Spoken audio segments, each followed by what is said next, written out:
இப்போ இன்பனதையும் உள்ள வந்துட்டார். பல நிகழ்ச்சியில அவரையும் காண முடியுது. ஆக குடும்பத்திற்கு குடும்ப ஆட்சிக்கு முற்றுப்புள்ளி வைக்கின்ற தேர்தல் 2026 சட்டமன்ற தேர்தல்.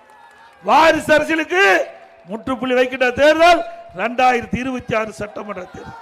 சிந்திச்சு பாருங்க.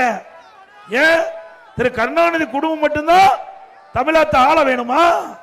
இங்க இருக்கிற ராமசாமி சண்முகம் யாராவது வரலாம்ல? சொல்லுங்க, வரலாம்ல?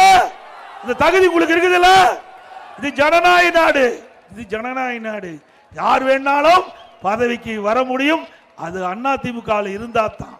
அதே திமுக இருந்தா அந்த குடும்பத்தை சேர்ந்தவர்கள் தான் கட்சிக்கும் பதவியில் வர முடியும், ஆட்சிக்கு அதிகாரத்துக்கும் பதவிக்கு வர முடியும்.